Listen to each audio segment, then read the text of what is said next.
Welcome back, guys. We are here in the commentary box. I'm Bacchanalian here with CCP Rise, and we're looking at a very interesting match between HUN Reloaded, a very strong team so far, against End of Life.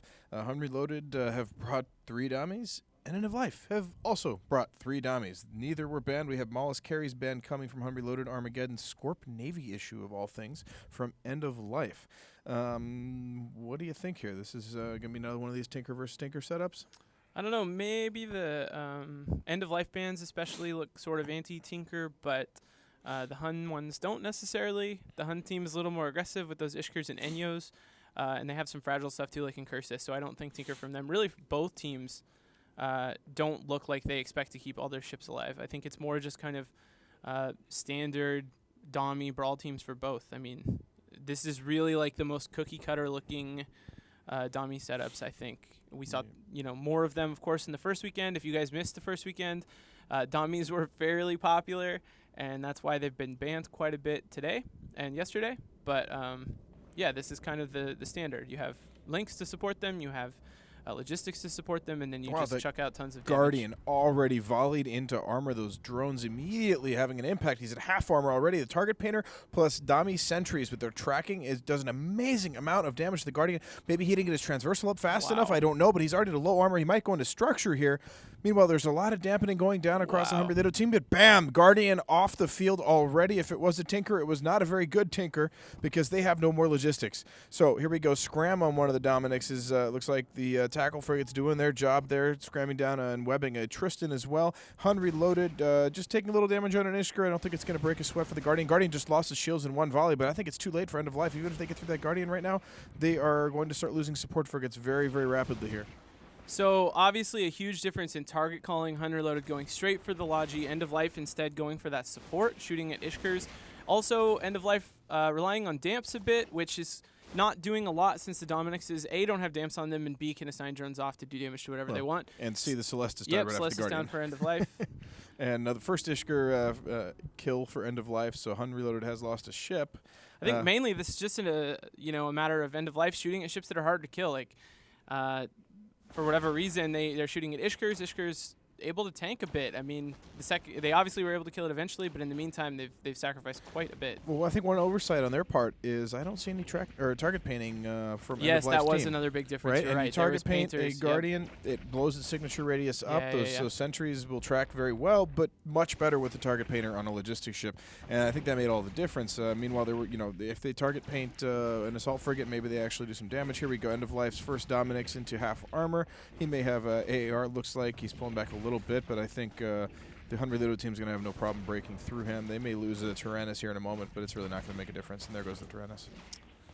Algos actually also going down, webbed and scrammed, probably dying to the support on the HUN Reloaded team. Yeah, this is a pretty dominant. Yeah, there is a little there's cap transferring going on between the End of Life Dominixes. I think that cap transferring is just turning into a really solid utility option for a lot of teams. It's not that they're a dedicated Tinker team. By the way, if you're joining us, you haven't caught up a lot. I saw some people in chat earlier asking what Tinker was. Tinker just is a setup where you intend to tank quite a bit. You design your composition around a shared cap pool using capacitor transfers. And the idea is that you just have a lot of sustainability and can tank. There is kills going on in this match. End of Life tanking just fine with the Dominix somehow. That Tinker, quasi-Tinker supporting his local reps, and he's able to keep his armor up while they're able to start killing some of the HUN support. So turning into a real match again for a minute here at least. It could be. I mean, they get 6 points if they get the Ishker and Tristan don't lose a ship, but that only brings them to 23. Meanwhile, HUN Reloaded sitting at 25.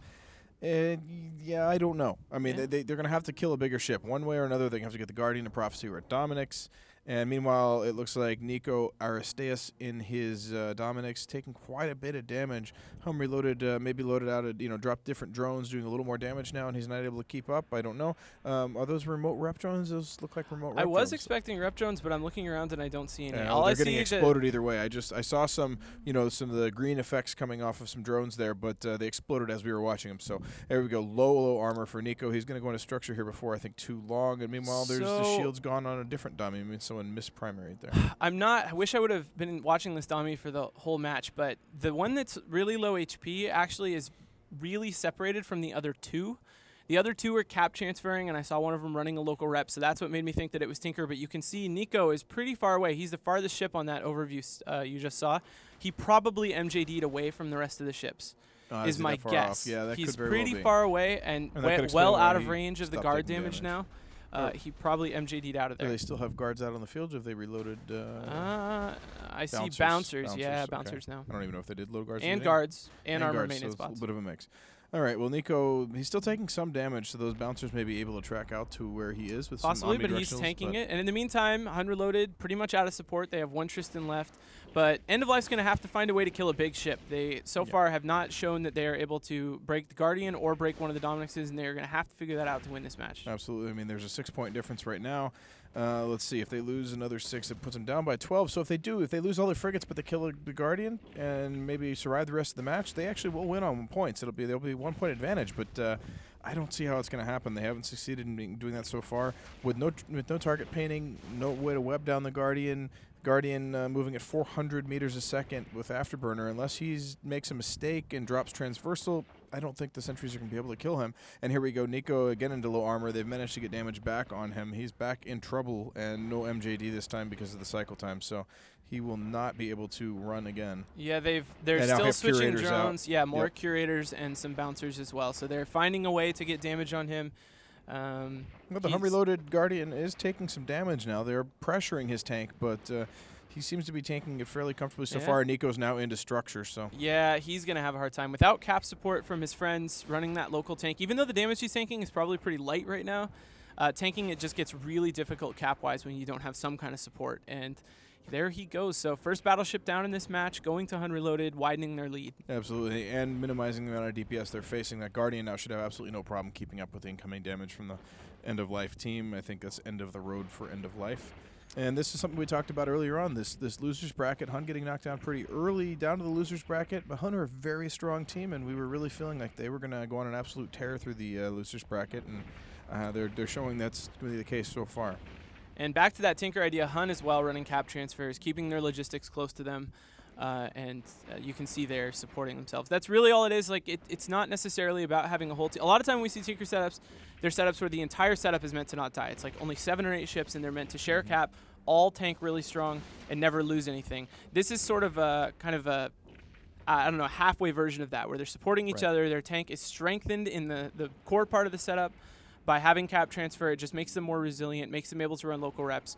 But it's not necessarily a setup completely based on that. You know, they're doing other things as well. You know, part of the problem with the Tinker setup, one of its biggest weaknesses is very low DPS. We have another Dominix about to go down. The Guardian. We also have actually neutralizers on the Guardian now, so they're closing range on him be going and all in and making hoping some to of that damage push stay. it over, so but yeah, if Tommy hurting bad. Alfred goes down before that happens, it's really not going to matter. But that is the thing, though, right? A Tinker setup is actually low DPS. If you go kind of hybrid like this, you actually can squeeze more DPS out of it at the expense of losing some ships. Dominix now into half structure. Guardian in pretty low armor. His alarms are going off right now, but Alfred's Dominix is down.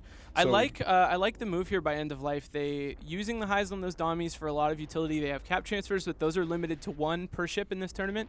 They've used the rest, as you can see there, for smart bombing off the armor bots that Right. HUN was using to rep their Guardian. That's probably why the damage started to get it stronger. makes me wonder if that as was well as neutralizers. a decision-making issue early on in the match. Is that something they could have done earlier? Were they? I didn't. Maybe they were webbed and scrammed off by those Ishkers. They were kept with a frig screen away from that Guardian. But if they're able to do what they just did early in the match, then maybe before they, or around the time they lose that first Dominix, trade a dummy for Guardian. I don't know. Maybe it's a different match, but it's just not how it went for them. And they're going to be knocked out of the tournament here in just a moment. Yeah, I mean, there's a few differences in execution here. I think the Painter played a huge role, being able to just get tons of damage on the End of Life Guardian early.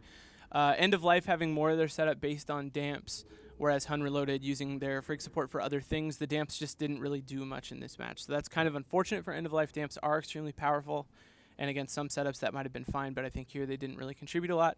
And being able to take down logistics early is just such a huge deal. The thing with damps, if you're expecting like a Dami style Tinker, if you're leaving dummies unbanned, so you're kind of baiting that out, Dominix don't need locks for the drones to do damage. Right. All they need is one of their frigates to get locks. They assign the drones. The frigate goes out, shoots his gun once at the target, and bang, the drones are aggressed. So it's like unless you can shut down every lock in the enemy team. An interesting piece of sort of mind games going on here. HUN banned Maulus carries. So that sends the message that they're worried about damps. right? That is true. So End of Life sees that ban, of course, and maybe they thought if they're worried about damps, we ought to bring some. Like could maybe be, there's something that they can't deal with related to damps, and it would be smart for us to use our support for that, even though we don't have any of the bonus ships for it. And you know that maybe that's a really smart thing to do. They did show up with the Celestis, so. Yep. It just turns out here that that didn't do a lot for them. Well, no, the problem again, the Celestis being a Tech 1 EWAR frigate doesn't have a ton of HP. Cruiser, I'm sorry. Yeah. Doesn't have a ton of HP. That's why I'm here. It gets like 2-3 volley down by those sentries, and that's what we saw. By the time I noticed it was taking damage, it was in structure. So the Damnation may or may not die. I think the answer is going to be no. 20 seconds left, and you look at the defense Still bar. waiting for somebody to bring my Shield Blaster Damnation. Come on. Well, look, if you look at the defense bar and kind of look at it in perspective to what's still on the field for HUN, you get a sense for how tanky that Dominix really is. Damnation. Gosh, I'm really just struggling. It's cool. Today. I'm here. The Damnation is a significant proportion, comparatively to the HUN Reloaded bar. It's much bigger than a battleship in terms of BHP usually. Yep. So I think with that, the match is over, and we will head back over to the studio for CCP Soundwave, and hopefully can remember the difference between a Damnation and a Dominix.